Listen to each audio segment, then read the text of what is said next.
अजीज़ान मिल्लत इस्लामिया, ये रबीउन नूर शरीफ का अजीम महीना बाबरकत महीना है, जिसकी हम 70वीं शब में बैठे हुए हैं और इस शब में हम यौम विलादत रसूलुल्लाह सल्लल्लाहु ताला अलैहि वसल्लम मना रहे हैं।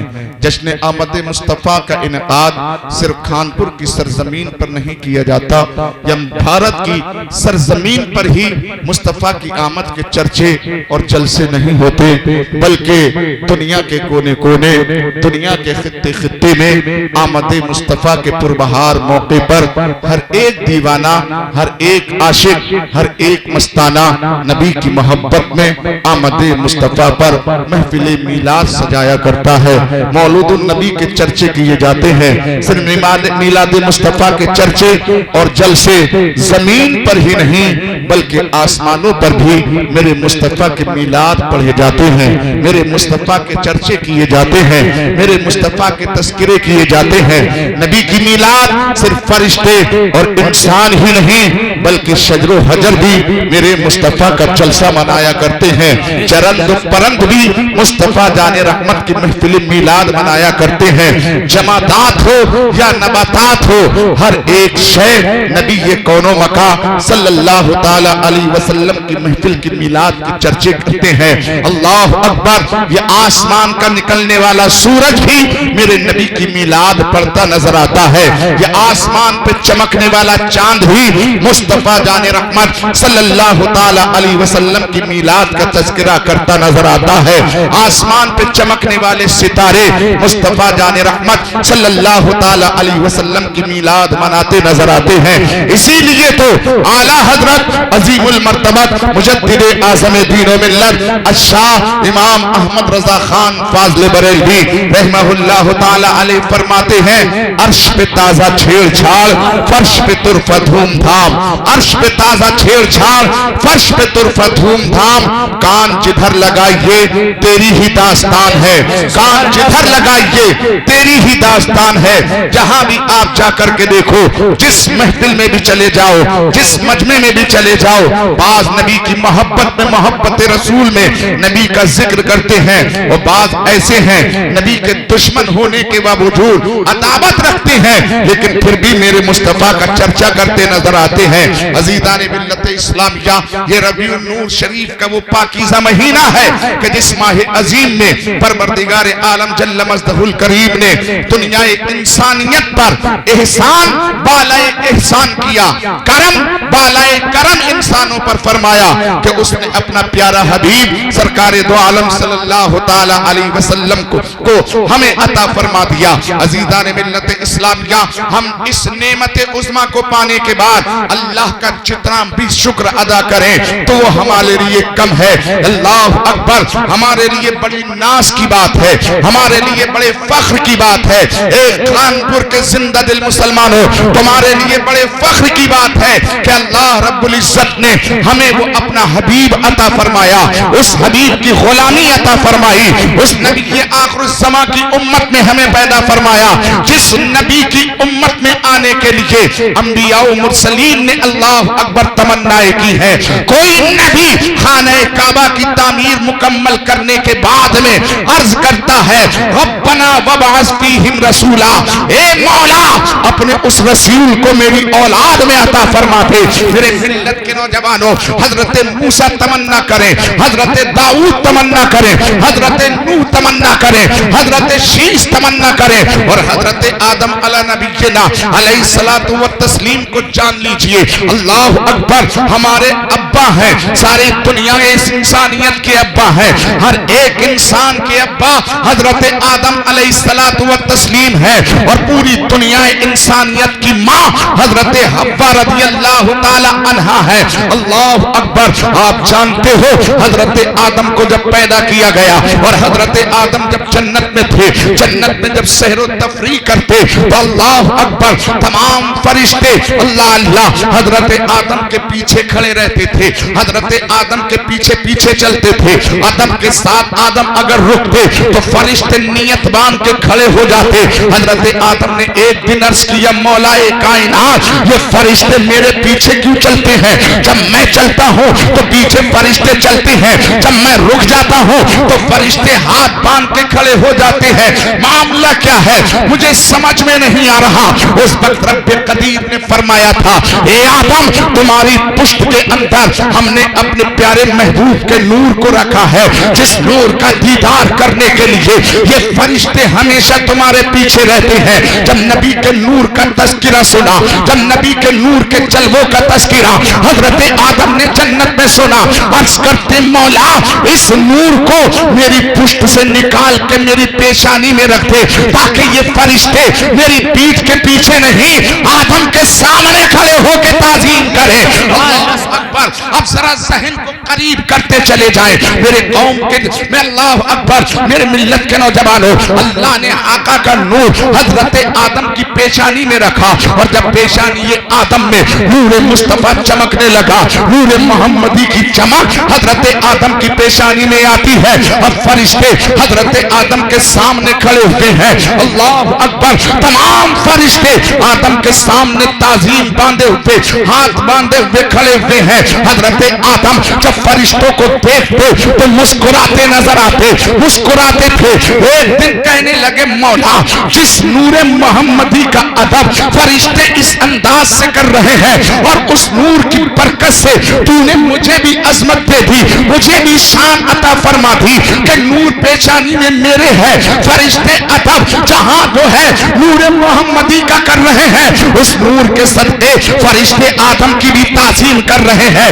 ए मौला मैं भी चाहता हूं कि नूर मोहम्मदी का दीदार करो, नूर मुस्तफा मुझे भी नजर आए। रब ने इरशाद फरमाया, ए आदम अगर तुम नूर मुस्तफा देखना चाहते हो, नूर मोहम्मदी का दीदार करना चाहते हो, तो अपने दोनों हाथों के अंगूठों को करीब करो और इन नाखूनों में जरा गौर से देखो। हजरत आदम ने अपने दोनों हाथों के नाखून अल्लाह अकबर अंगूठों के जन्नत में जब देखना शुरू किए, जैसे ही निगाहे आदम अपने अंगूठों के नाखून पर पड़ती है, इन नाखूनों के अंदर मेरे नबी का नूर चमकने लगता है। जैसे ही नूर मुस्तफा जन्नत में हजरत आदम की उंगलियों में चमका, मोहब्बत रसूल में, नबी की मोहब्बत में, नबी के इश्क में सरशार होकर हजरत आदम ने अपने अंगूठों को आंखें से लगा लिया, और जैसे ही आदम अला नबी के ना अल्लाह अकबर अपनी आंखों को,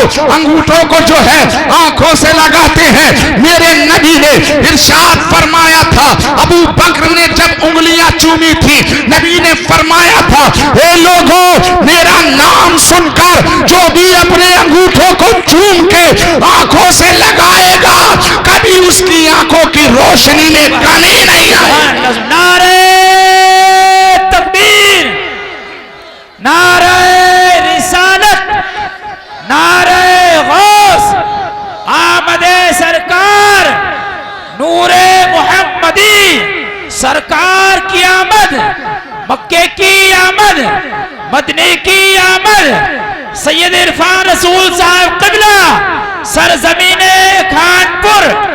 नारे प्यारे जरा गौर कीजिए, वो रसूल कायनात सल्लल्लाहु ताला अलैहि वसल्लम की बेइज्जत उज़्मा है कि अल्लाह ने करम फरमाया हमारे ऊपर, और हमें हिंदुस्तानियों को तो फख्र करना चाहिए, हमें तो नाज करना चाहिए। अल्लाह अकबर। हमने मुस्तफ़ा को नहीं देखा, हमने प्यारे नबी की जात को नहीं देखा, हमने मदीना तैयबा नहीं देखा, लेकिन आप जरा अपने मुकद्दरों पर नाज करें। एक खानपुर वाले जिंदा दिल मुसलमानों, आज जिस तरीके से तुम नबी का जिक्र यहाँ पर कर रहे हो, अपनी जमीन पर, अपनी बस्ती के अंदर मेरे नबी का तस्किरा कर रहे हो, एक वक्त ऐसा भी था कि मदीने वाले आका मिंबर पर तशरीफ फरमा है, असहाबे रसूल सरकार के चहीते, सरकार के दीवाने एक मजमे की तरह मुस्तफा के सामने बैठे हुए हैं। हजरत अबू बकर भी तशरीफ फरमा है, उमर और उस्मान भी मौजूद हैं, अली और तलहा भी मौजूद हैं, बड़े बड़े अजिल्ला सहाबा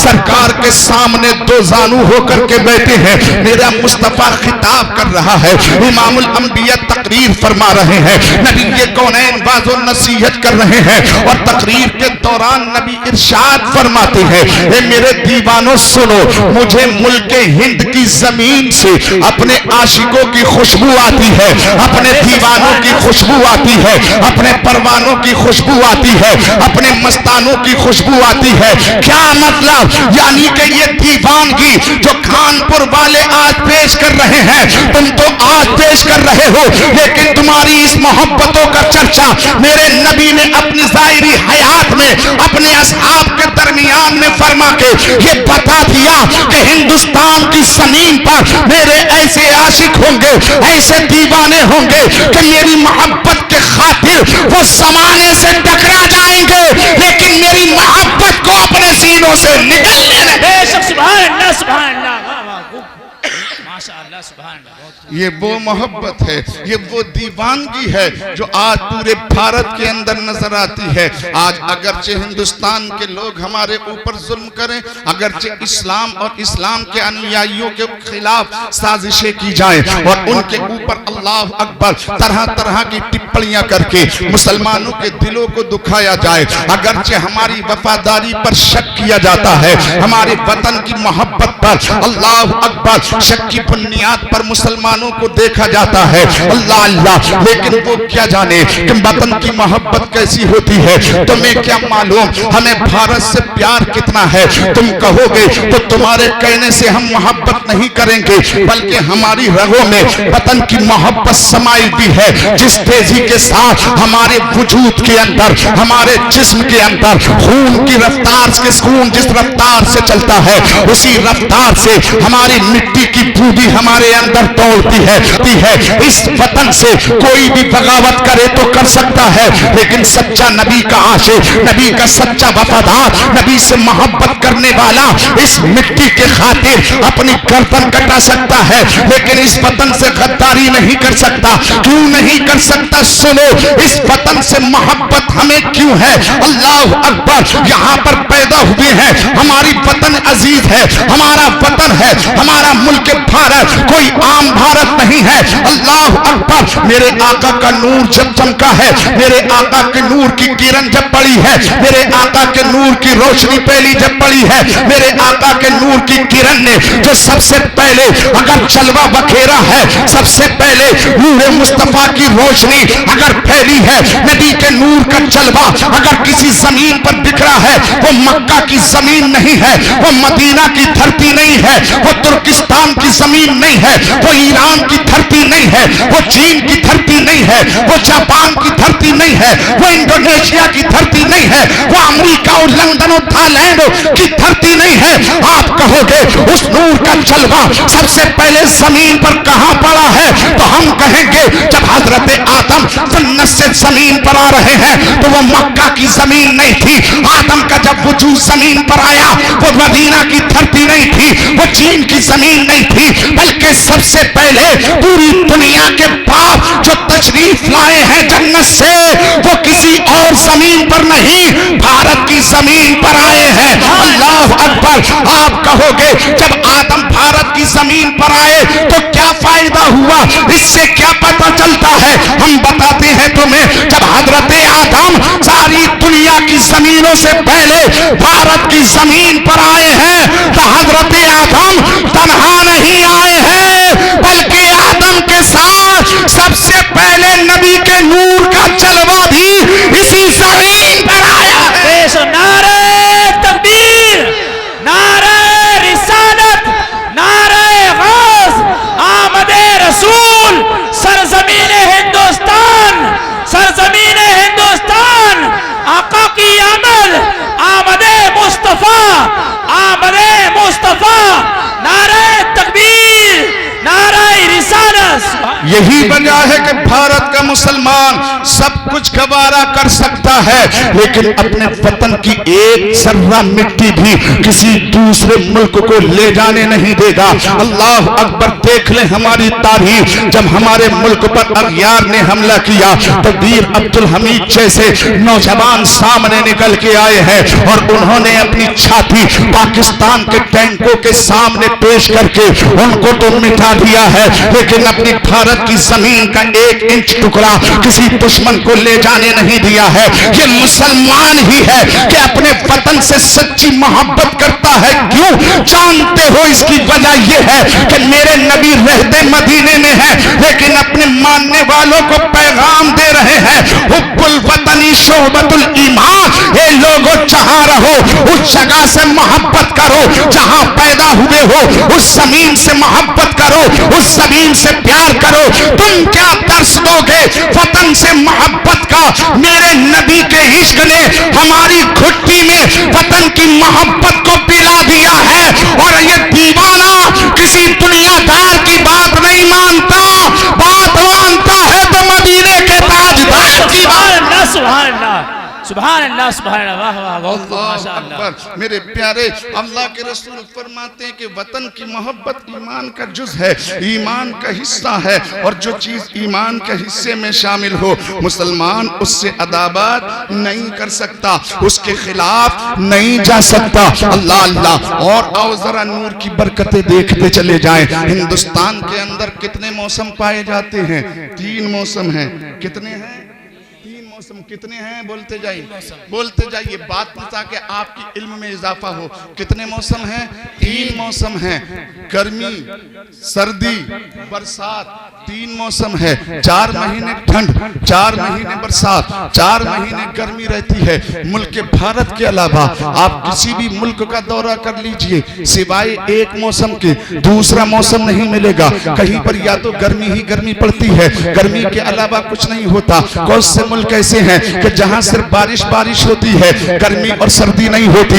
कई मौसम मुल्क ऐसे हैं कि जहां पर सिर्फ सर्दी ही सर्दी है। अल्लाह अकबर। न गर्मी का पता है न बरसात का पता है। अब जरा गौर कीजिए, मुल्क और भी है, मौसम वहां पर भी 3 होना चाहिए, लेकिन वहां 3 नहीं बल्कि सिंगल मौसम पाया जाता है। कहीं ज्यादा गर्मी पाई जाती है, कहीं पर बरसात पाई जाती है, कहीं पर अल्लाह अकबर सर्दी पाई जाती है। लेकिन कुर्बान जाइए, भारत की सरजमीन पर जो है अल्लाह अकबर, तमाम मुल्कों में जो बहारें नहीं पाई जाती वो तमाम तर बहारें भारत की जमीन पर पाई जाती है। यहाँ पर सुहाना मौसम पाया जाता है। चंद महीने पर गर्मी रहती है, चंद महीने बरसात रहती है, चंद महीने अल्लाह अकबर सर्दी का मौसम आता है। लोग मौसम से लुत्फ अंदोज होते हैं। 3 मौसम है। कभी हरियाली आती है, कभी पतझड़ होता है, कभी सावन आते हैं, कभी भादो आते हैं। अल्लाह अकबर। ये तमाम मौसम की रंगीनियां,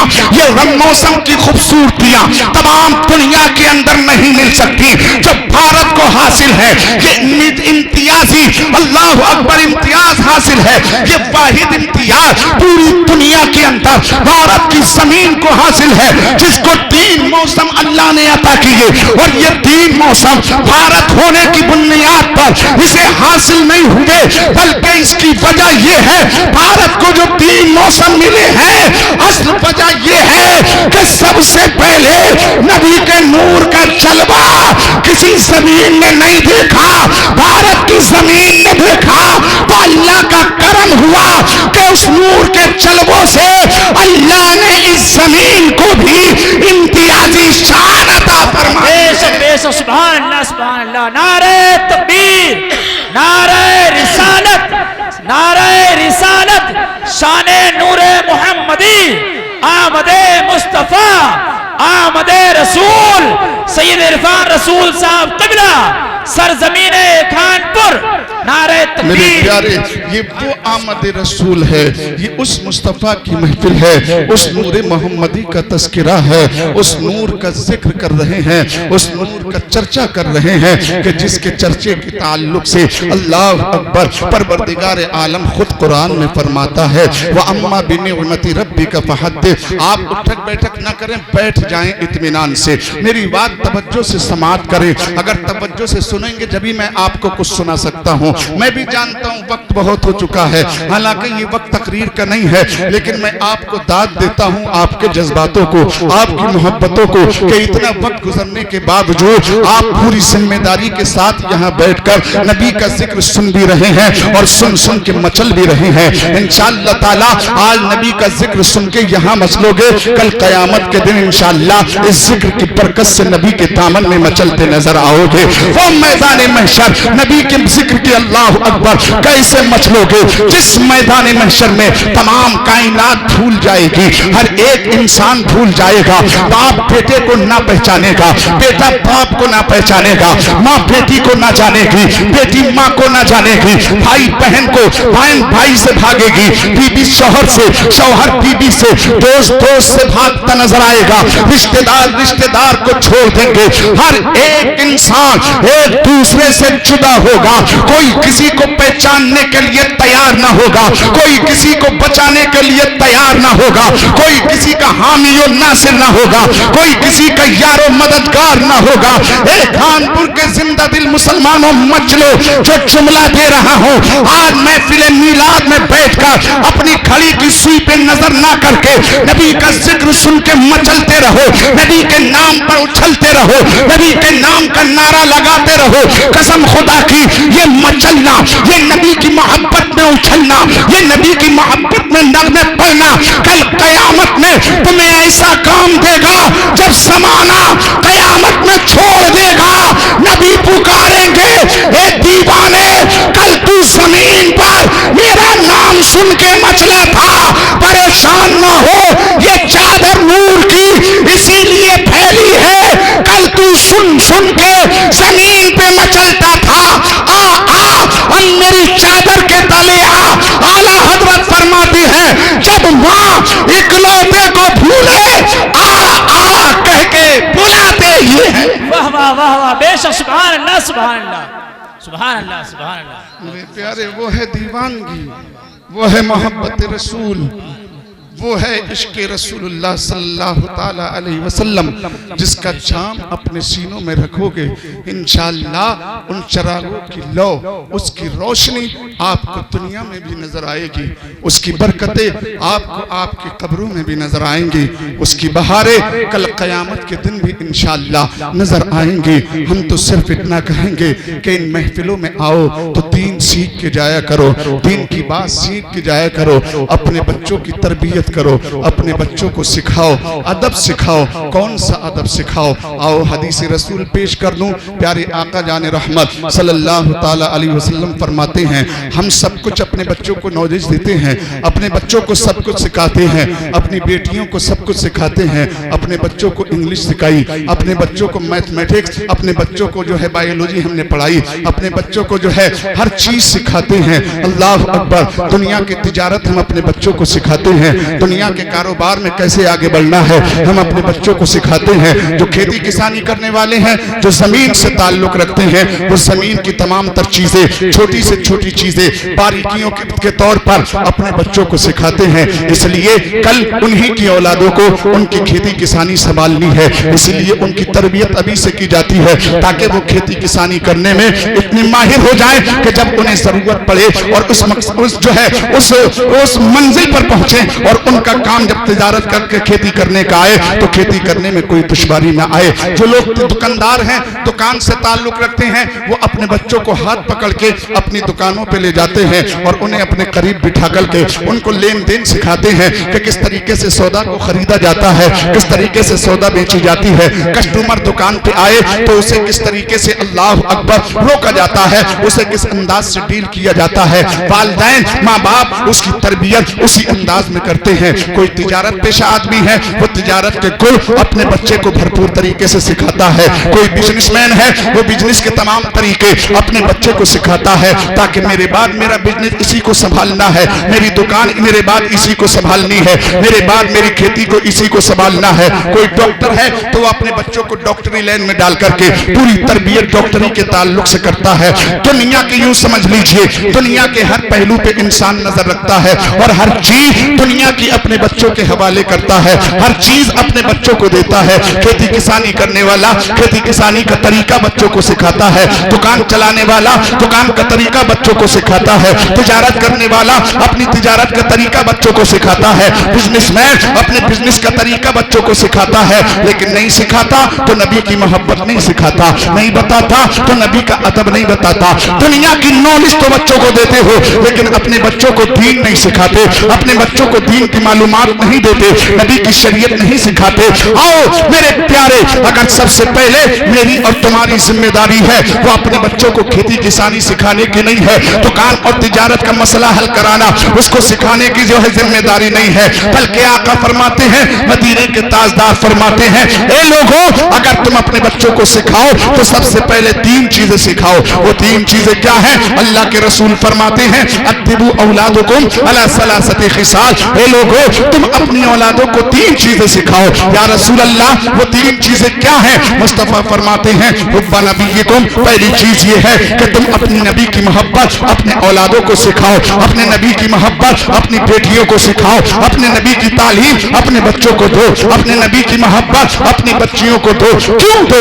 इसलिए कि जब नबी की मोहब्बत तुम्हारे बच्चों के पास होगी, जब नबी की तालीम तुम्हारी बेटियों के पास होगी, तो यकीनन कभी भी वो तुम्हारी नबी की मोहब्बत से अदावत नहीं करेंगे। नबी ने जो अहदीस दी है, नबी के जो इरशादात है, नबी के जो कौल और फेल है, उनके खिलाफ कभी बात नहीं की जाएगी। अल्लाह अकबर। अब जरा गौर कीजिए, दौरे हाजिर में आज मेरी कौम का नौजवान, आज मेरे घर की बेटी मजमे आम में आकर सोशल मीडिया पे खड़े होकर के पर्दे के खिलाफ बात करती है, पर्दे के खिलाफ बोलती नजर आती है। सोशल मीडिया पे इस्लाम के खिलाफ मेरी कॉलेज में पढ़ने वाली बच्ची, मेरी बेटी, कौम की वो बेटी जो यूनिवर्सिटी में पढ़ती है, यूनिवर्सिटी में दाखिल होने के बाद में वो मुसलमान घर में पैदा होने वाली बच्ची इस्लाम के खिलाफ बोलती नजर आती है, कुरान के खिलाफ बोलती नजर आती है, नबी की अजमत के खिलाफ बोलती नजर आती है, नबी की सुन्नतों के खिलाफ बोलती नजर आती है, नबी के हदीस के खिलाफ बात करती नजर आती है। अज़ीज़ान मिल्लत इस्लामिया,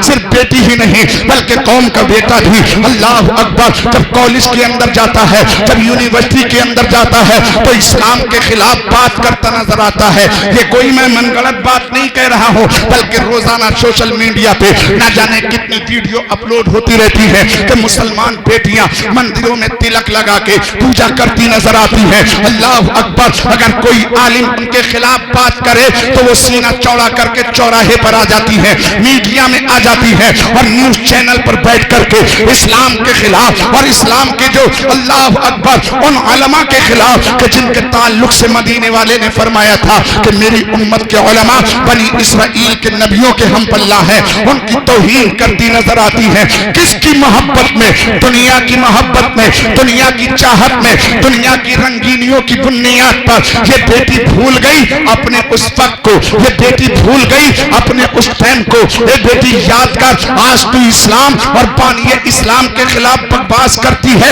और ये कहती है कि मोहम्मद अरबी ने पर्दे का हुक्म देकर हमारे पैरों में जो है अल्लाह अकबर बेड़ियां डाल दी है, पर्दे का आदेश देके हमारे हाथों में बेड़ियां डाल दी है, हमें घर के अंदर कैद कर दिया है, हमें घर के अंदर बंद कर दिया है। ए मेरी कौम की बेटी, सोशल मीडिया और के जरिए न्यूज जमाने के साथ चलने वाली अनपढ़ गवाह, तू अगर डॉक्टर की डिग्री हासिल कर ले लेकिन तूने दीन नहीं सीखा, तेरी डिग्री बेकार है। तूने दीन को नहीं समझा, तेरी डिग्री बेकार है।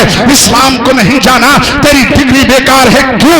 इसलिए तेरी हकीकी डिग्री जो है, तेरी कामयाबी की डिग्री दुनियावी यूनिवर्सिटी से हासिल होने वाली डिग्री नहीं है, बल्कि मोहम्मद रसूलुल्लाह ने जो दीन दिया है उसको हासिल करने के बाद तेरी अहम डिग्री है। तू भूल गई, आज कहती है अल्लाह अकबर। आज हमारे घर की बेटियां देखो मुर्तद होती चली जा रही हैं, इस्लाम से खारिज हो रही हैं। लाखों लड़कियां इस्लाम से, मुसलमानों से कन्वर्ट होके हिंदू धर्म में हिंदूइज्म इख्तियार कर लिया। ये किसने सिखाया? ये क्यों हिंदू मुसलमान बेटियां होती जा रही हैं? अल्लाह अकबर। इसलिए कि तुमने अपनी बेटियों को, भाई उसके साथ में है, हिंदुओं के दरमियान में रहती है, अब उनके साथ में रहन सहन है, उनके साथ में उठना बैठना है, उनके साथ में घूमना फिरना है, तो बताइए वो बेटी क्या सीखेगी, क्या जानेगी? वही बेटी आगे चल के बाप के खिलाफ कदम उठाती है, माँ के खिलाफ कदम उठाती है, समाज के खिलाफ कदम उठा के एक हिंदू लड़के से मोहब्बत के चाहत में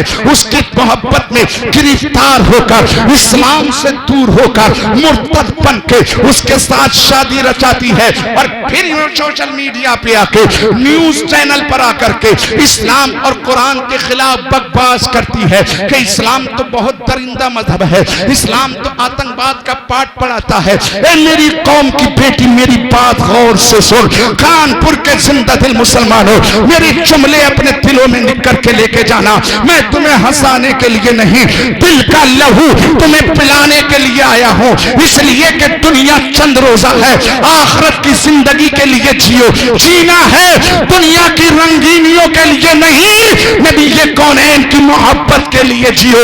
इसलिए कि तुम्हें दुनिया कब्र आखिरत में दुनिया नहीं बचाएगी, दुनियादार नहीं बचाएंगे, अगर बचाएंगे तो मदीने के ताजदार बचाएंगे।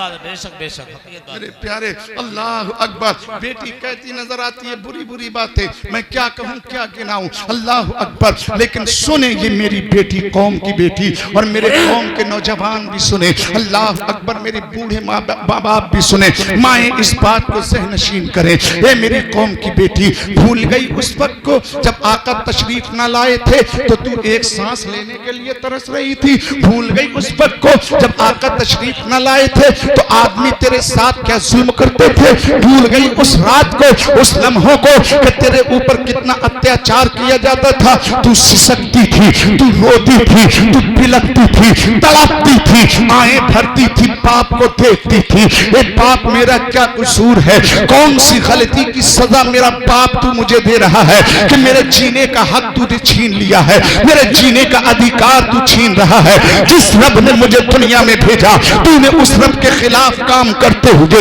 मुझे अपने हाथों से मेरा गला दबा देता है, मुझे अपने हाथों से मार रहा है। तूने अपने हाथों से मैं अपनी बेटी की सांसों को छीन लिया है। क्यों छीनता है? लेकिन तू ये पुकारती थी, लेकिन तेरी आहें सुनने वाला कोई ना था।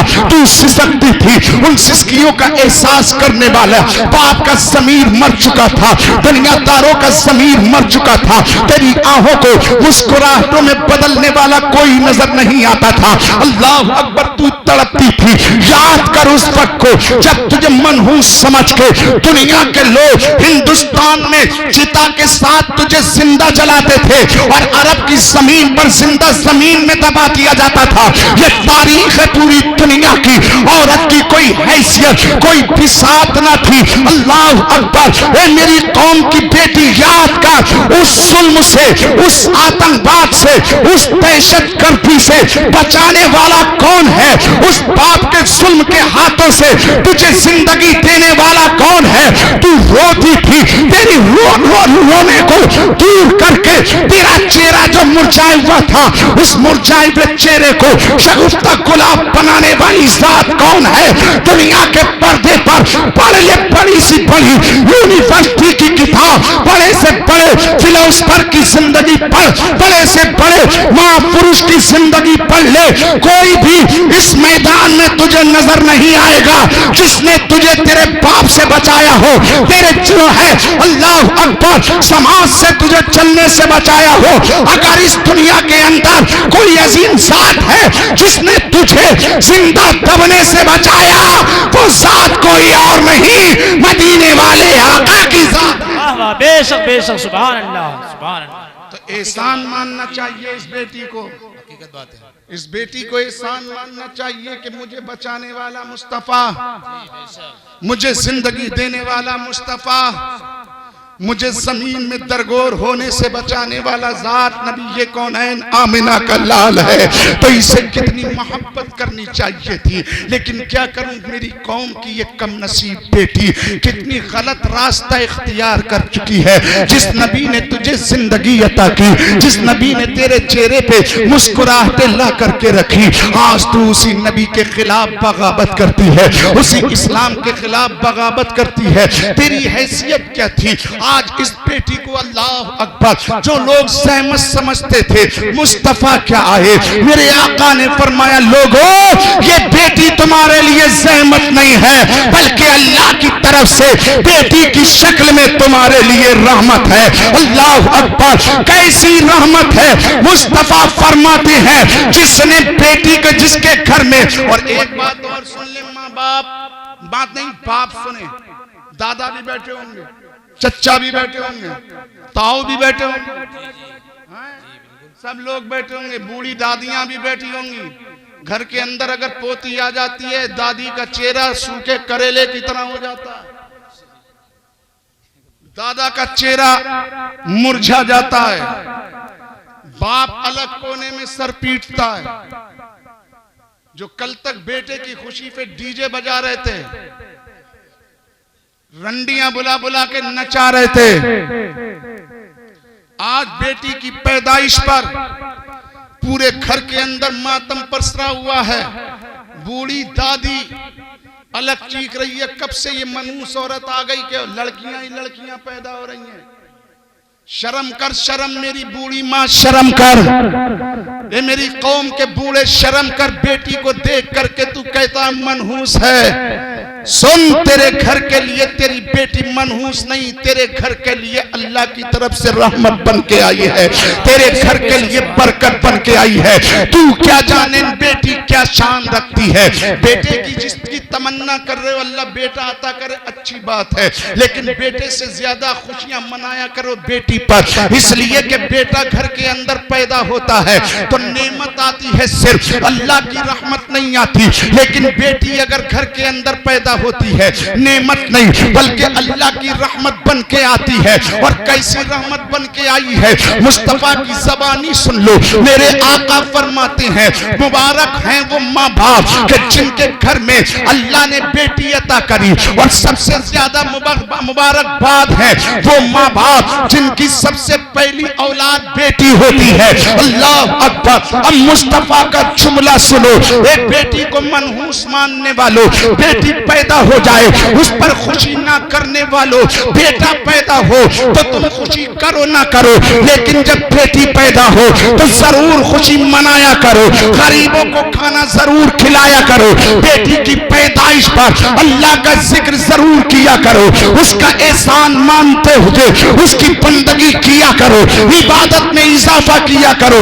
आप कहोगे क्यों, तो सुनो, बेटा पैदा होता है तो चचा मुबारकबाद पेश करता है, दादा मुबारकबाद पेश करता है, दादी मुबारकबाद पेश करेगी, ताया मुबारकबाद देंगे, चाची मुबारकबाद देंगी, ताई मुबारकबाद देंगी, दोस्त मुबारकबाद पेश करेगा, पड़ोसी मुबारकबाद पेश करेगा। कानपुर के जिंदा दिल मुसलमान बेटी के बेटे की पैदाइश पर हर एक आ करके तुम्हें मुबारकबाद पेश करेंगे। जनाब मुबारक हो, पोता आया है, मुबारक हो, अल्लाह ने बेटा दिया है, मुबारक हो, अल्लाह ने भतीजा दिया है। अल्लाह अकबर। ये दुनियादारों की मुबारकबादें आती हैं बेटे की पैदाइश पर, लेकिन जब बेटी पैदा होती है दादा मुबारकबाद देना थे, दादी मुबारकबाद देना थे, चाचा मुबारकबाद देना थे, चाची मुबारकबाद देना थे, ताई मुबारकबाद देना थे, ताया मुबारकबाद देना थे, माँ बाप मुबारकबाद देना थे।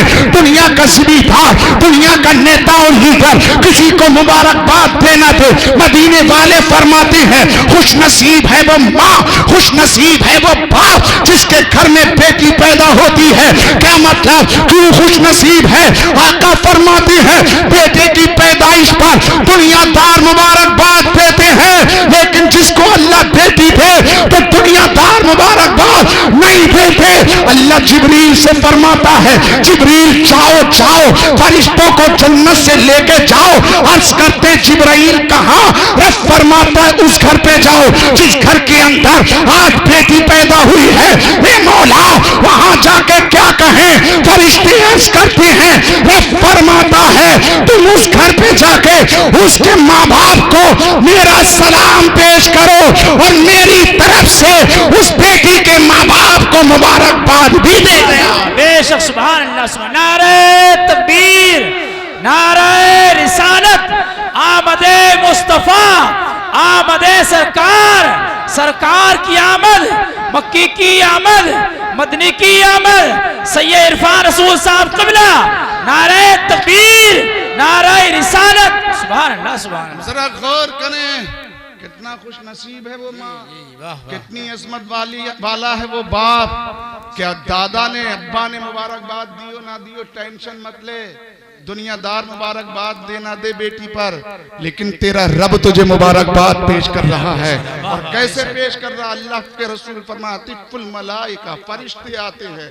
और कहते हैं वयक़ूलून सलामुन अलैकुम, हे लोगो तुम पर सलामती हो, तुम पर रहमतें हो। फिर फरिश्ते कहते हैं अहलन व सहलन मरहबा, अहलन व सहलन मरहबा। ये मुबारकबादियां पेश की जाती हैं। जनाबे वाला मेंबर साहब बैठ जाइए, ये कप रख दीजिए, चाय बाद में पी लेंगे। थोड़ी सी चाय हम पी रहे हैं, ये चाय है, इसका नशा उतर सकता है, लेकिन बेहमदी ताला जो शराब का नशा हम पिला रहे हैं, अगर पी लिया तो कसम खुदा की कयामत तक नहीं उतरेगा और इसका नशा ऐसा चढ़ेगा इंशाअल्लाह जन्नत में झूमते नजर आओगे। जी जी बेशक इंशाअल्लाह, इंशाअल्लाह। सुनने का मूड है जी। 1 घंटा मुझे हो गया, अगर कहो तो तकरीर खत्म कर दो। भैया इतना भी दम नहीं है मेरे सीने में, क्योंकि मुझे जो है, क्योंकि मुझे लगातार जागते हुए, आप तो आज जाग रहे हो, लगातार हो गया रोजाना सफर करना, जागना, तकरीर करना, सोने का वक्त नहीं है। और कल जुमा है, कल तो हमें वैसे भी सोने नहीं मिलेगा सुबह को, क्योंकि जुमा को फिर जामा मस्जिद में खिताब करना है खटीना, उसके बाद में रात को फिर सफर करना। ये अल्लाह का करम है। बहरहाल में जो बात मैंने शुरू करी है, मैं कुछ कह के इंशाल्लाह, मैंने शुरू में ही कहा था मैं आपके नफ्स को देख करके बयान करूंगा और चाहूंगा कि इस महफिल से कुछ लेकर के जाएं, कुछ आपको मिले, कुछ आपको मिले। आपने जो पैसा खर्च किया है ये बेकार न जाए, जो बेकार न जाए, बल्कि आप कुछ यहाँ से लेके जाएं। अब मैंने जो बात कही, बताइए मेरे नबी ने जो इनाम अता किया है बेटी पर, हमें उस पर अमल करना चाहिए कि नहीं करना चाहिए? बताइए, बेटी की पैदाइश पर खुशी मनाओगे कि गम? खुशी इंशाअल्लाह। बोलो खानपुर वालों जरा हाथ उठा दो। खुशी मनाएंगे। कभी अगर कोई माँ किसी बेटी को जन्म दे, उसको मनहूस मत कहो, उस माँ को बुरी नजरों से मत देखो, बल्कि मुस्कुरा के देखो, इसलिए कि उसने तुम्हें नेमत नहीं अल्लाह की रहमत अता फरमाई है। और कैसी रहमत है ये बेटियां सुने जो बैठी हुई हैं, जो कॉलेज में जाकर कॉलेज का रंग अपने ऊपर चढ़ा के इस्लाम के खिलाफ बगावत करती हैं। ये सोचें तुम्हें रहमत बनाने वाला कौन है, इतनी बड़ी शान देने वाला कौन है? मोहम्मदुर रसूलुल्लाह सल्लल्लाहु अलैहि वसल्लम की जात ही तो है, और तुम उनके खिलाफ बात करती हो। तुम्हें शर्म नहीं आती? तुम्हें मरने से जल्द चुल्लू भर पानी में डूब कर मर जाओ जब तुम ऐसी बातें बानिए इस्लाम और इस्लाम के खिलाफ करो।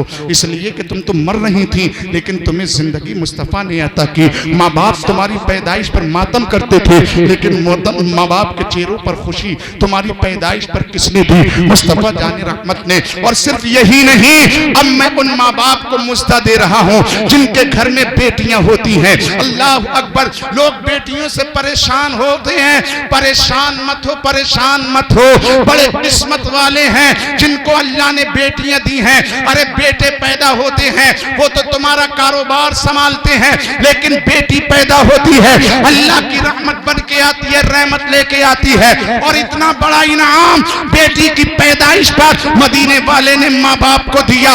आका का खिताब है, मुस्तफा तकरीर फरमा रहे हैं, सहाबा का मजमा है, मुस्तफा इरशाद फरमाते हैं, यही महफिल है। बेटी की अज़मत बयान कर रहे थे। मेरे नबी फरमाते हैं कि अल्लाह ने अगर किसी को बेटी दी और उस बेटी को रहमत समझकर अगर उसके माँ बाप ने खुशी का इजहार किया और उस खुशी के साथ साथ अपनी बेटी की तरबियत इस्लाम के आईन के सांचे तले की, इस्लामी माहौल में उसकी तरबियत की, इस्लामी माशरे के साथ उसकी तरबियत की, जब बेटी परवान चढ़ जाए, जब बेटी जवान हो जाए, जवान होने के बाद अगर उसके माँ बाप ने उसका निकाह अच्छी जगह कर दिया, दीनदार नौजवान के साथ अगर निकाह कर दिया, अल्लाह अकबर, तो आका ने मुस्ता दिया। सुनो कानों के साथ साथ दिल के कानों से सुनो। मुस्तफा ने फरमाया जिसके यहाँ एक बेटी और इस बेटी की तरबियत इस्लामी सांचे में ढालने के बाद कर दी और उसके बाद अच्छी जगह अगर उसकी शादी कर दी तो अल्लाह के रसूल फरमाते हैं उस बेटी के माँ बाप कल जन्नत में मेरे साथ ऐसे रहेंगे जैसे हाथ की दो उंगलियां आपस में हैं। बेशक सुभान अल्लाह सुभान अल्लाह। ये लोगों बेटियों को मनहूस समझने वालों, बेटियों की पैदाइश पर जो है चेहरे को मुरझाने वालों, गम करने वालों, जरा गौर करो। जन्नत में जाने का रास्ता बना दिया बेटी को किसने? मुस्तफा ने। और ये बेटी आज बकवास करती है इस्लाम के खिलाफ, और ये माँ बाप अपनी बेटियों के खिलाफ बात करते हैं। एक सहाबी खड़े हो गए, या रसूल अल्लाह जिसकी दो बेटियां हो तो आका फरमाते हैं अगर दो बेटियां हो तो दो बेटियों पर भी यही इनाम है। अर्ज करते हैं सहाबा या रसूल अल्लाह तीन हो तो आका फरमाते हैं तीन है तब भी यही इनाम है। अर्ज किया या रसूल अल्लाह चार हो तो आका फरमाते हैं चार है जब भी यही इनाम है। अब जितनी भी बेटियां हो हर बेटी को इस्लामी तरबियत के साथ परवरिश करके उसका नेक जगह रिश्ता कर दोगे तो अल्लाह अल्लाह अकबर मुस्तफा के साथ जन्नत में इस तरीके से रहना पड़ेगा। आका ने उंगलियां दिखाई थी सहाबा को और इशारा फरमाया था जैसे ये दो उंगलियां चुपती रहती हैं ऐसे ही उस बेटी के माँ बाप मेरे साथ जन्नत में रहेंगे। अल्लाह अकबर अल्लाह अल्लाह। अब जरा जहन को करीब करें, वो लोग भी सुन ले मुज्दा, किसी की अगर घर में बेटी ना हो बेटे हो तो परेशान ना हो। पैगाम उनके लिए भी है, नजात का जरिया उनके लिए भी है। अब वो जरिया क्या है? अगर अल्लाह ने बेटियां दी हैं तो उनकी तरबियत अच्छी करो, अच्छी जगह निकाह करो। हैंडसम के चक्कर में, हीरो ढूंढने के चक्कर में बेटियों की जिंदगी को बर्बाद मत करो। और मेरी बेटियां भी हीरो तलाश ना करें। क्या तलाश होता है? हीरो। लड़की ढूंढ रही है हीरो, लड़का ढूंढ रहा है हीरोइन। और जब हीरो हीरोइन मिलते हैं तो रोज नाच गाना होता है, होता नहीं होता है। मैडम पड़ी हुई है, पैर उठाए पलंग पे, आदमी आ रहा थका रहा, बनाया नहीं हमें इसलिए बारात करके लाए थे। मेरा मिजाज नहीं है खाना बनाने का। अब हीरो साहब पड़े हुए चक्कर में हुआ क्या? आज तुमने उस टाइम हीरोइन ना ढूंढी होती, नबी की दीवानी ढूंढी होती। वाह वाह वाह, बेशक बेशक। अब जब उस हीरोइन ने शौहर की ना सुनी तो फिर शौहर भी कोई कमजोर थोड़ी है। हाँ, लट मौला बकश रखे हुए, फिर मौला बकश इस्तेमाल होते हैं। और अगर ज्यादा बात बढ़ गई तो AK-47 की गोली 393 की छूट गई, तलाक तलाक तलाक। अब रो रही है वो भी एक कोने में, वो भी एक कोने में। इमाम साहब को पकड़ लें और बहाना क्या बना रहे हैं, अगरचे शराबी नहीं है लेकिन अगर तलाक दे दी गुस्से में आगे तो क्या करें? साहब नचे में निकालो कोई रास्ता निकालो। अब तो जब गोली निकल गई तो निकल गई, वापस थोड़ी आएगी। इसलिए ये पैदा बात कहाँ होती है? वहां होती है कि जहां पर ना औरत दीन से वाबस्ता है ना आदमी दीन से वाबस्ता है। अगर दोनों दीन से वाबस्ता हो तो कभी आपस में झगड़ा ही नहीं होगा, कभी आपस में झगड़ा नहीं होगा। अक्सर रिश्ते जो टूट रहे हैं घरों के अंदर उसमें अक्सर औरतों का हाथ है। पता नहीं घर वालों ने, अम्मा अब्बा ने कितना यही सिखाया कि अगर आदमी कभी समझाए तो सुनना मत, अपनी कह जाना। टर टर टर टर टर टर टर टर टर टर टर वो कह रहे अरे बंदी सुन तो ले, सुन तो ले ना, मुझे काहे की सुननी है? मैं तेरी सुनने के लिए थोड़ी आई हूँ। अम्मा ने पहले ही सिखा के भेजा है, अब्बा ने पहले ही सिखा के भेजा है। इसीलिए तो मुस्तफा ने फरमाया कि जन्नत किस बेटी के बाप को है? ये आजकल की नहीं जो नाच रही हैं और नचा रही हैं, कि जिसने अपनी बेटी की तरबियत इस्लामी सांचे में की। जी जी सुभान अल्लाह। और इस्लामी सांचे में तरबियत करने के बाद अपनी बेटी का रिश्ता नेक जगह किया, नचइये को नहीं बल्कि मुस्तफा की सुन्नतों पर अमल करने वाले के साथ किया, तब जाके जन्नत का मुस्ता है। लेकिन यहाँ तो हैंडसम ढूंढे जा रहे हैं, हीरो ढूंढे जा रहे हैं कि साहब ये हो वो हो। लेकिन एक शहजादा ऐसा भी था जिसके भाई ने कहा कि भाई तुम्हारी उम्र निकली जा रही है, रिश्ता कर लो। कहा कौन सी लड़की है? कहा वक्त के बादशाह कि बेटी है उसके साथ तुम्हारा रिश्ता लगा दें, तो बेटे का जवाब था, भाई का जवाब था, भाई मुझे बादशाह की बेटी मंजूर नहीं है, मुझे ऐसी बेटी चाहिए, ऐसी लड़की मेरे निकाह में आए जो मेरा हाथ पकड़े और मुझे जन्नत में ले जाए। क्या कहने, मेरा हाथ पकड़े मुझे जन्नत में ले जाए और मेरे मिलने से उसके वतन से जो बच्चा पैदा हो वो इस्लाम का मुजाहिद बने और इस्लाम का मुजाहिद के साथ साथ कौम मुस्लिम का सिफे साल बनकर कायद आदम बन के ज़मीन के पर्दे पर चमके और उसके हाथ पे अल्लाह बैतुल मुक़द्दस को अल्लाह अकबर मुसलमानों के हवाले फरमा दे। बेशक बेशक। जब भाई ने इतना सुना कहने लगा भैया ऐसी लड़की कहाँ होगी, तो उसका यकीदा देखें उस नौजवान का। उसने कहा भाई जो सोच मेरी है, अल्लाह ने जब इस सोच के साथ मुझे पैदा किया है तो यकीनन मेरी सोच वाली लड़की भी अल्लाह ने पैदा की होगी। और यहाँ पर क्या सोचते हैं कि साहब लड़की ऐसी हो जो हाथ पकड़े मॉल में ले जाए, जो हाथ पकड़े बाजार में ले जाए, जो हाथ पकड़े सिनेमा हॉल में ले जाए। और जो सिनेमा हॉल में ले जाने वाली होगी तो जाहिर सी बात है क्या हाल होगा, हैं? और लड़कियां भी ऐसी चाह रही हैं कि ऐसा मिले कि जो है रोज हमें शॉपिंग कराए। मर गए शॉपिंग कराते कराते, बेचारा कर्जे में डूब जा रहा है इन शॉपिंगों ने।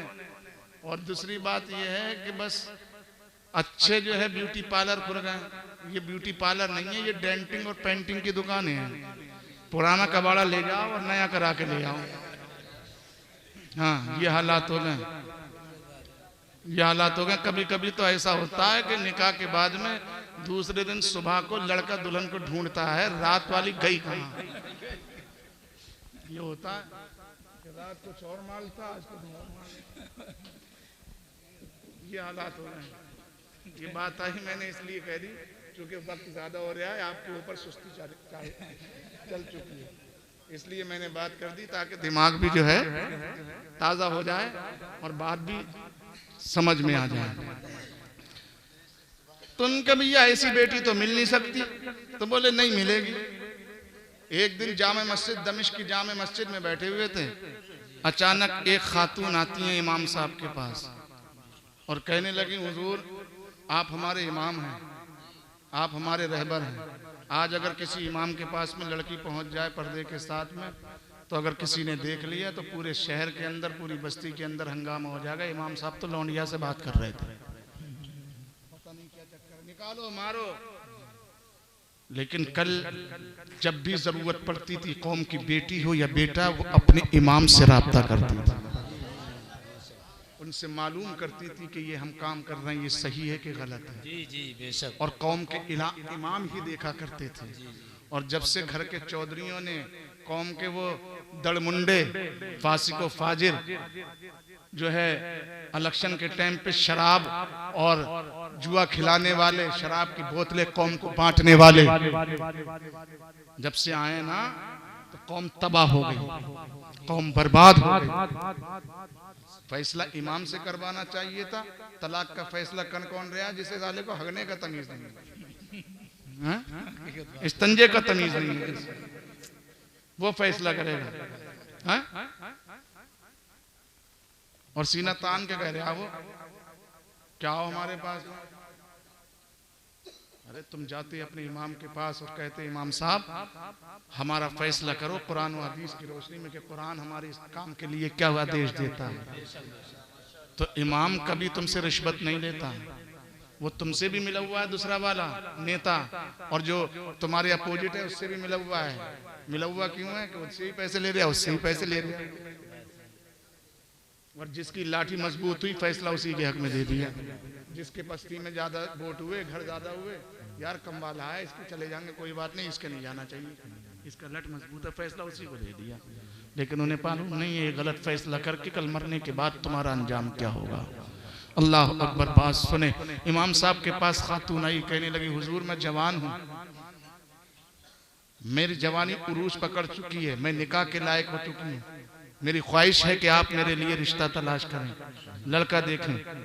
तो इमाम साहब बोलते हैं कैसा लड़का चाहिए। कहने लगी ऐसा लड़का चाहिए कि जिसके साथ मेरा निकाह हो वो ऐसा हो कि मेरा हाथ पकड़े और मुझे जन्नत में ले जाए। वाह वाह क्या कहने, वाह वाह बेशक बेशक। सोच देखें, सोच।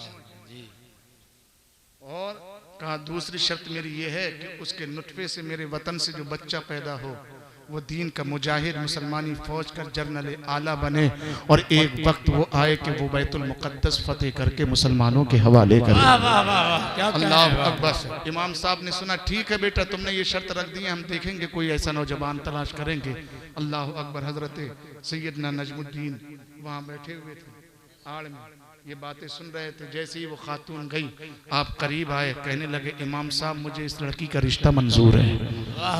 कहने लगे बेटा तुमने कैसे मंजूर कर लिया? बगैर सोचे समझे उसकी शर्तें सुन ली। कहा हाँ हुजूर जो शर्तें उसकी हैं वही शर्तें मेरी हैं, जो शर्तें उसकी हैं वही शर्तें मेरी हैं। इमाम साहब ने भेज दिया पैगाम, निकाह की तारीख मुतय्यन हुई, निकाह पढ़ा दिया गया।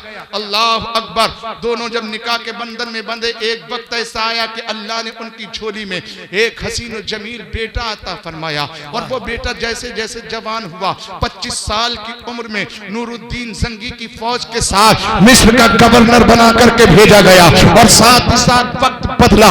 एक टेम्पो आया। अल्लाह अकबर। उस मर्द मुजाहिद ने अपनी ताकत और कुव्वत और दीनी सलाहियत और सियासती सलाहियतों के बलबूते पर फिलिस्तीन को फतेह करके बैतुल मुक़द्दस मुसलमानों के हवाले कर दिया। जानते हो उन दोनों मियां बीवियों के वतन से जो पैदा बच्चा हुआ था और जिसने बैतुल मुक़द्दस ईसाइयों के चंगुल से छुड़ा के आजाद करा के अपनी कौम मुस्लिम के हवाले किया था, उस बच्चे को दुनिया तारीख में सुल्तान सलाहुद्दीन अय्यूबी के नाम से जानती है। जब माँ बाप इतनी आला सोच वाले होते हैं तो बच्चे भी सुल्तान अय्यूबी जैसे दुनिया में पैदा हो। सुभान अल्लाह, सुभान अल्लाह। वाह वाह, क्या कहने, वाह सुभान अल्लाह, सुभान अल्लाह। जब नचनियों को तलाश करोगे और नचकनियों को लड़कियां दूल्हा बनाएंगी और लड़की नाचने वाली लड़कियों को लड़के दूल्हा बनाएंगे तो बच्चे घर में गौसे आदम थोड़ी आएंगे, हैं नमाजी थोड़ी बन के आएंगे, कुरान पढ़ने वाले थोड़ी बन के आएंगे। जैसे अम्मा अब्बा नाच रहे हैं वैसे वो भी नाचेंगे। और नाच रहे नहीं नाच रहे, कुरान पढ़े बच्चा तो कभी सुभान अल्लाह नहीं कहता। और अगर स्कूल के स्टेज पे जाके बेटी नंगी होके नाचती है बिकनी पहन के तो बाप भी खड़े होके ताली बजाता है, मुस्कुरा के देखता है, माँ भी खड़े होके देखती है, मुस्कुराती है, भाई भी खड़े होकर के देखता है, मुस्कुरा कर ताली बजाता है। तेरी गैरत मर गई, तू कैसा मुसलमान है? तेरी बेटी को इस कौम ने नंगा करके नचा दिया और तू ताली बजा रहा, शाबाशी दे रहा है। तेरी गैरत मर गई, तुझे तो चुल्लू भर पानी में डूब जाना चाहिए था। तेरी बेटी स्टेज की जीनत नहीं बनाई है इस्लाम ने। इस्लाम ने तेरी बेटी को तेरे लिए जन्नत बनाया है और जन्नत स्टेजों पे नाचती नहीं है, बल्कि जन्नत अल्लाह ने तेरी बेटी को बनाया है। तू अपने घर की जीनत बना के फातिमा का पर्दा हया का सदका, फातिमा का पर्दा, फातिमा की जिंदगी, फातिमा की सीरत, फातिमा का अखलाक, फातिमा का कयाम, फातिमा के सजदे, फातिमा के जज्बे अपनी बेटी को दे दे ताकि तेरी बेटी से जो नस्ल इंसानियत चले वो दुनिया के स्टेज पर नाचने वाली नजर ना आए, बल्कि मस्जिद के मुसल्ले पर खड़े होकर लोगों का इमाम बनती भी ना। सुभान अल्लाह, सुभान अल्लाह। क्या कहने, वाह बहुत खूब हजरत, बहुत खूब माशाअल्लाह, बहुत बेहतर। लेकिन वो बनेगी तो तब जबकि तुम अपनी कौम की बेटी को अच्छा सबक दोगे। अपनी कौम की बेटी को, इसलिए बेटी का दीनदार होना बहुत जरूरी है, बहुत दीनदार बेटी का होना जरूरी है। इसलिए कि नस्लों की जो है तरबियत, बच्चों की तरबियत बाप के हाथ में नहीं होती, एक माँ के हाथ में होती है। माँ की तरबियत जितनी आला होगी, माँ जितनी पाकबाज होगी, माँ जितनी नेकोकार होगी, माँ जितनी मुत्तकी होगी, माँ जितनी परहेजगार होगी, कसम खुदा की उसकी आगोश में पलने वाला बच्चा भी उतना ही पाकबाज और उतनी ही नेक सीरत वाला होगा। इसलिए अपने घर के बेटों की अगर बहू तलाश करो तो हीरोन मिजाज रखने वाली नहीं, हजरत फातिमा की अदाओं पे मरने वाली को तलाश करो, ताकि वो आए तो नाचना तुम्हारे घर में लेकर ना आए, बल्कि कुरान की तिलावतें तुम्हारे घर में लेकर आए, कयाम तुम्हारे घर में लेकर आए, सजदे तुम्हारे घर में लेकर आए, ताकि उससे पैदा होने वाला बच्चा जब अपनी माँ को कुरान की तिलावत करना हुआ देखे तो वो अपनी जबान से गाने नहीं रब के कलाम की तिलावत करता नजर आए। बेशक बेशक, सुभान अल्लाह सुभान अल्लाह। बात इधर को निकल आई, बहुत लंबी बात हो गई, इधर को चल।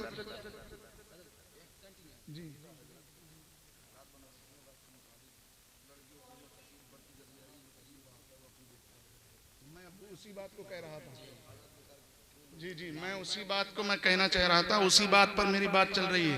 वो टॉपिक जो है, चूंकि मैंने कहा था कि जिसकी बेटियां हैं उन्होंने अच्छी तरबियत के साथ अगर निकाह कर दिया तो वो तो जन्नत के हकदार बन गए, लेकिन जिसकी बेटियां नहीं हैं, सिर्फ बेटे बेटे हैं, अल्लाह अकबर, वो क्या करे? तो सुनो मेरे प्यारे, अगर तुम्हारी बस्ती के अंदर कोई ऐसा गरीब है कि जो गरीबी की बुनियाद पर अपनी बेटियों का निकाह नहीं कर सकता, अपनी बेटियों का निकाह नहीं कर पा रहा है, किस बुनियाद से? दौरे हाजिर की बुनियाद से, लोगों की मांग की बुनियाद से। हालांकि इस्लाम ने दहेज को नहीं रखा है, अल्लाह अकबर, सिर्फ इस्लाम ने निकाह को रखा है। निकाह करो और निकाह के अंदर आसानियां बनाओ। बारात का नाम निकाह नहीं है, दहेज का नाम निकाह नहीं है, खाने का नाम निकाह नहीं है, नाश्ते का नाम निकाह नहीं है, दहेज का नाम निकाह नहीं है, मोटरसाइकिल का नाम निकाह नहीं है, इन चीजों का नाम निकाह नहीं है, बल्कि निकाह वो है, अल्लाह अकबर, जो कि मेरे प्यारे आका जाने रहमत सल्लल्लाहु ताला अलैहि वसल्लम ने निकाह का तरीका बताया है।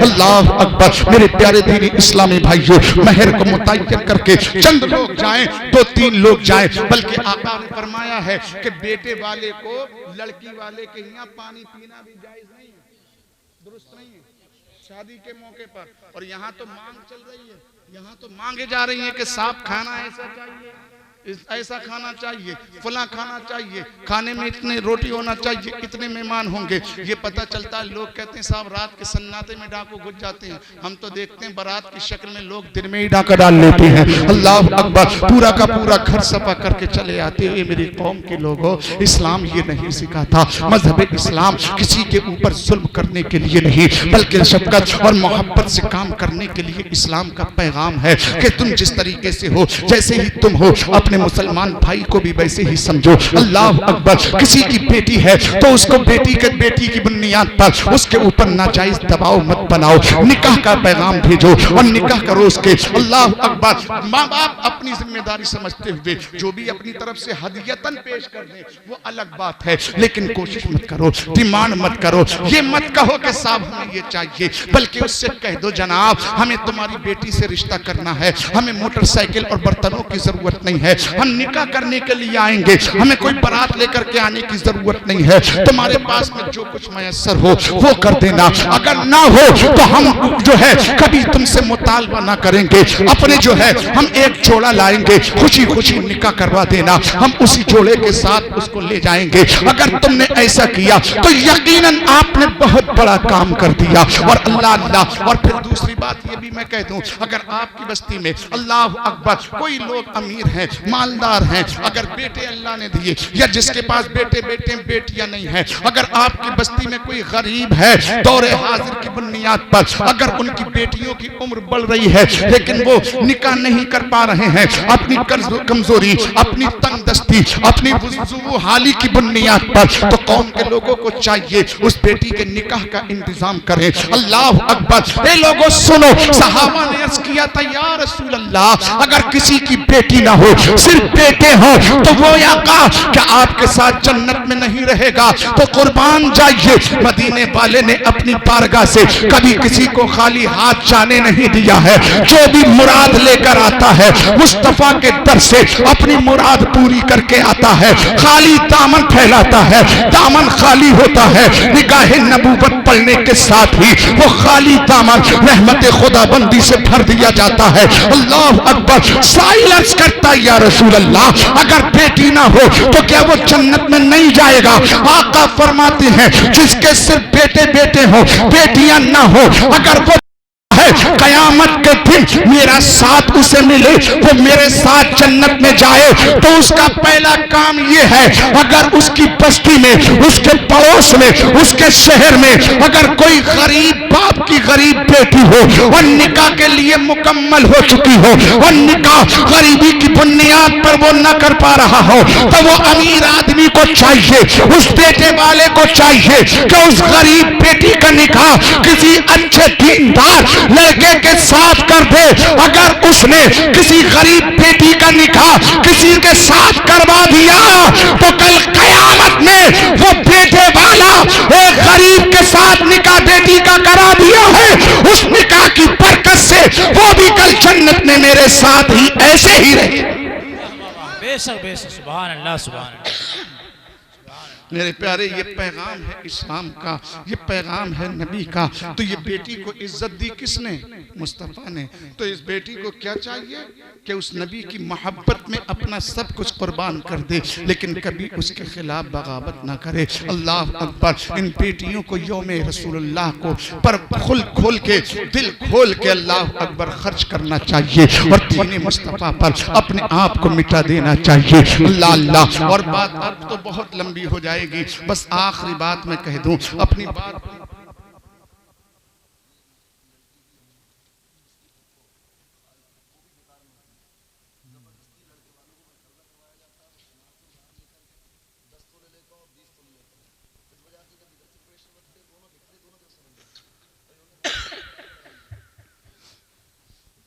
मेरे प्यारे दीनी इस्लामी भाइयों, आप जरा जब बात हजरत फरमा रहे हैं, और हकीकत यही है कि डिमांड अगर लड़कों की तरफ से होती है तो डिमांड लड़की वालों की तरफ से भी ऐसा नहीं है कि पीछे हो, डिमांड इधर से भी होती है लड़के वालों की तरफ से, लड़की वालों की तरफ से।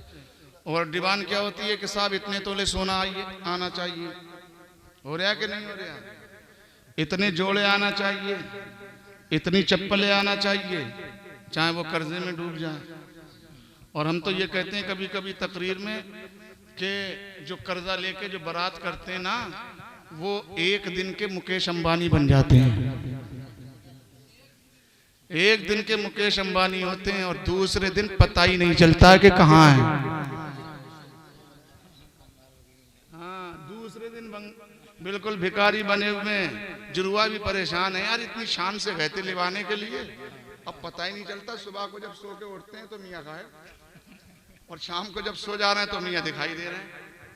क्या करे बेचारा, परेशान इतना हो गया। तुम्हारे अब्बा ने, तुम्हारी पप्पो ने, अम्मा ने, तुम्हारी चचियों ने, तुम्हारी ताइयों ने डिमांड सोने की इतनी कर दी थी, उसने कर्जा लेके सोना तो बनवा लिया, लेकिन अब कर्जा उतारने के लिए उसे तुमसे दूर रहना पड़ गया।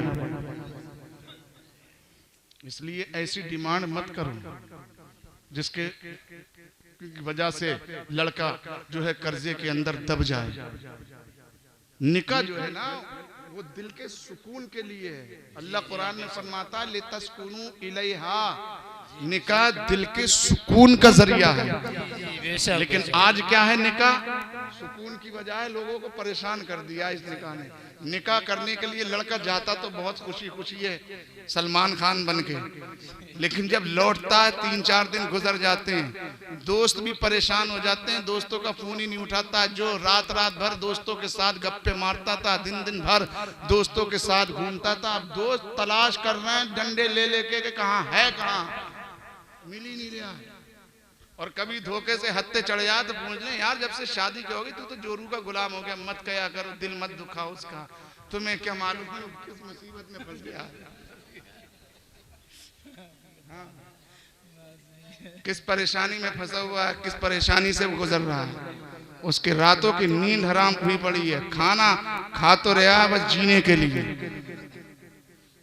चूंकि अंबानी बने थे ना, एक दिन के 15,000 की शेरवानी पहन के गए थे, 15 गाड़ियां, 20 गाड़ियां लेके गए थे। 20 गाड़ियां। अरे मैंने अपनी बारात में 20 गाड़ियां मंगाई थी सजावटी। यार मैंने अपने लिए तो क्रेटा वो मंगाई थी, फॉर्च्यूनर 5,000 में करी थी।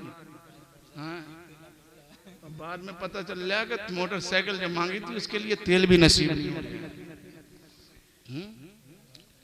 तो ये इस्लाम ये नहीं सिखाता। निकाह बोझ बनने के लिए नहीं है, निकाह दिलों को सुकून दिलाने के लिए है। और सुकून निकाह से कब मिलेगा कि जब निकाह के वक्त आसानियां होंगी, न लड़के की तरफ से कोई डिमांड, न लड़की वालों की तरफ से कोई डिमांड, जो भी दोनों को मैसर हो, मिल के एक जगह बैठ करके अल्लाह अकबर सादा निकाह हो जाए। उसके बाद देखो दुल्हन भी खुश है, दूल्हा भी खुश है, न दोस्तों से दूल्हा जुदा होगा, न दोस्त दूल्हे से जुदा होंगे, हर एक की मोहब्बतें अपनी जगह रहेंगी, कभी जिंदगी में कड़वाहट नहीं आ सकती। इस्लाम आसानियां फराहम करने के लिए आया है, दुश्वारियां देने के लिए नहीं। वो और धर्म है जिनके अंदर दुश्वारियां होती हैं, इस्लाम हमेशा आसानियों का रास्ता देता है। इस्लाम ने कहा वो काम मत करो जिसमें तुम्हें तकलीफ पैदा हो, वो काम वो करो जिसमें तुम्हारे दिल को सुकून और तुम्हारी रूह को ताजगी हासिल।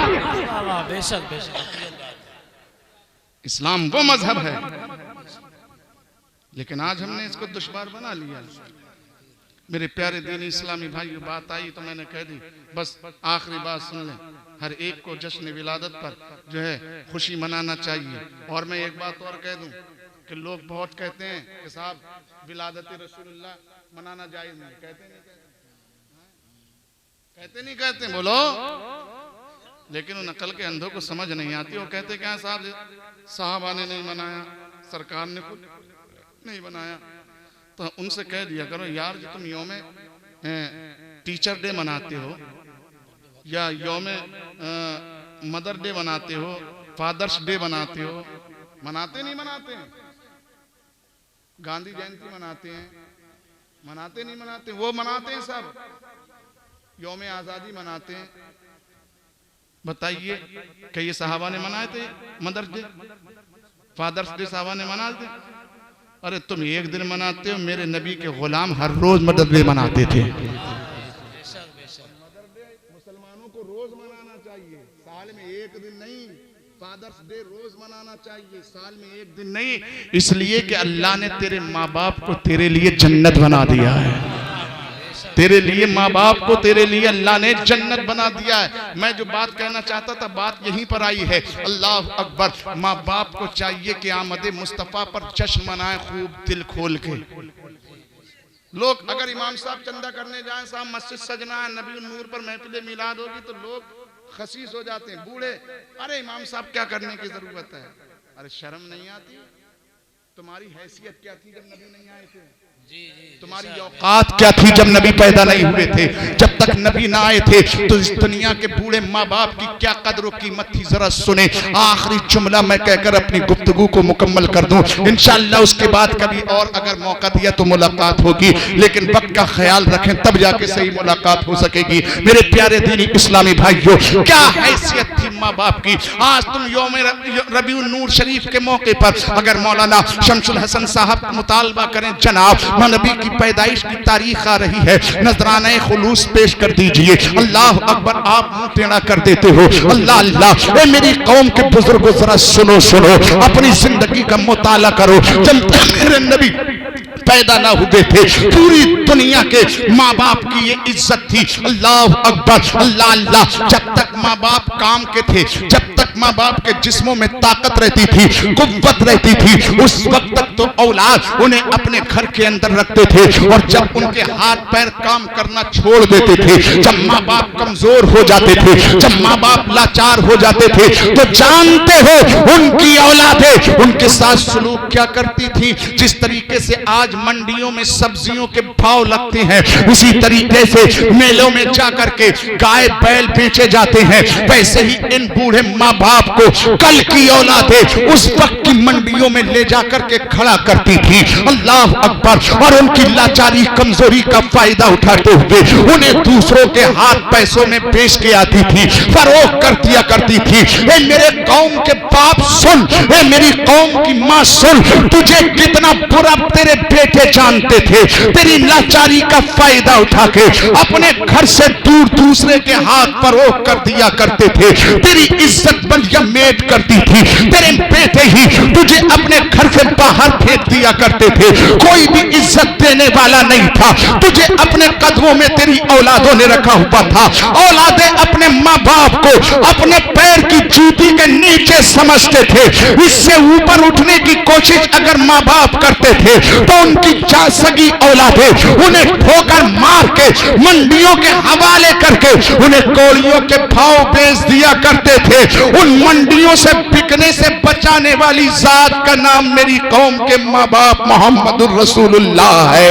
आमना का लाल की वो जात है जिसने तुझे बिकने से बचाया, और सिर्फ बिकने से ही नहीं बल्कि दुनिया के बेटों को ये दर्श दिया, औलादों को ये पैगाम दिया, ये औलादों सुनो, माँ बाप मंडी में बेचने की चीज नहीं है। माँ बाप मंडी में सब्जी की तरह मोल भाव लगाने की चीज नहीं है, बल्कि माँ बाप इज्जत करने की चीज है, माँ बाप अदब करने की चीज है, माँ बाप सर पे बिठाने की चीज है। औलादों ने कहा था या रसूल अल्लाह, इन माँ बाप को हम सर पे क्यों बिठाएं, इन्हें इज्जत क्यों दें? तो मेरे नबी ने फरमाया था तुम इज्जत अपने माँ बाप की इसलिए करो, इनको अपने सर की ताज, अपने माँ बाप को अपने सर का ताज इसलिए बनाओ कि अल्लाह ने औलाद की जन्नत नमाज में नहीं माँ बाप के कदमों में रखी है। अगर जन्नत चाहते हो तो माँ बाप के कदमों में पड़े रहो, तुम अपने माँ बाप के कदमों में पड़े रहोगे, अल्लाह तुम्हें जन्नत का हकदार बना देगा। बेशक बेशक, सुभान अल्लाह सुभान अल्लाह। ये है मौलूदुन नबी, ये है विलादते मुस्तफा, ये है नबी की पैदाइश की बरकत कि नबी की वलादत की बरकत से सारे जमाने में उजाले आए।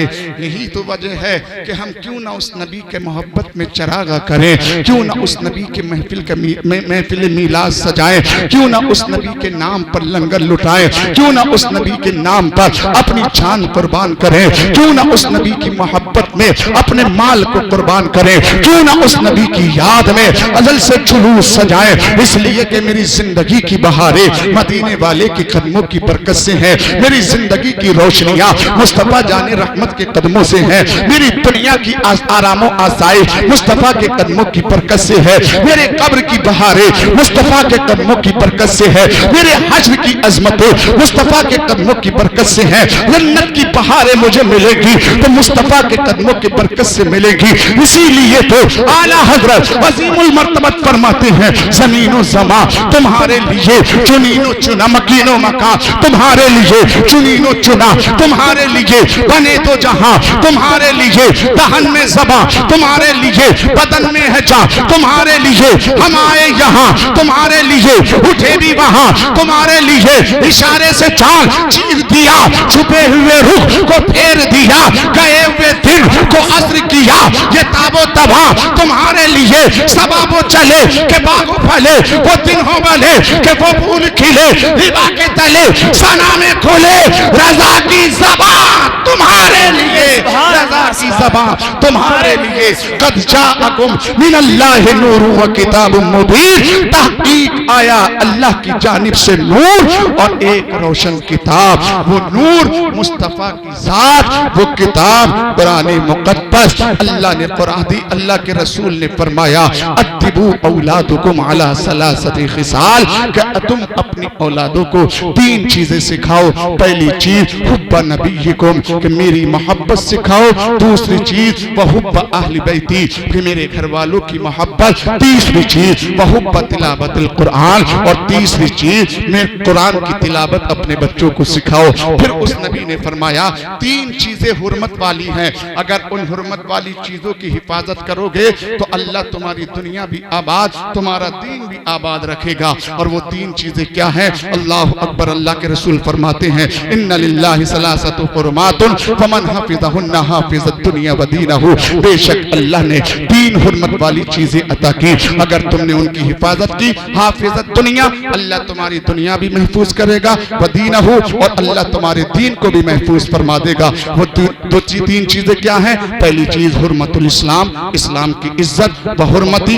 नबी फरमाते मेरी इज्जत, व हुर्मतु अहले बैती, और तीसरी क्या है? अहले बैत की इज्जत। अल्लाह अकबर। इन तीन चीजों को हुर्मत वाली चीजें हैं। इस्लाम हुर्मत वाला, नबी की जात हुर्मत वाली, और नबी के घर वाले हुर्मत वाले हैं। इस्लाम की इज्जत, नबी की इज्जत और अहले बैत की इज्जत करोगे तो इंशाअल्लाह अल्लाह तुम्हारी दुनिया भी आबाद, तुम्हारा दीन भी आबाद फरमा देगा। और जब दीन और दुनिया आबाद होंगे तो इंशाअल्लाह कल क़यामत में अल्लाह हमें जन्नत में आबाद फरमाएगा। जो कुछ मैंने बयान किया अल्लाह उसे कबूल फरमा ले। मुझे आप सबको इस पर अमल की तौफीक अता फरमाए। अस्तगफिरुल्लाह रब्बी मिन कुल्लि ज़ंबि व अतूबु इलैह। कलमा शरीफ पढ़ लीजिए, ला इलाहा इल्लल्लाहु मुहम्मदुर रसूलुल्लाह सल्लल्लाहु तआला अलैहि वसल्लम व मा अलैना इल्लल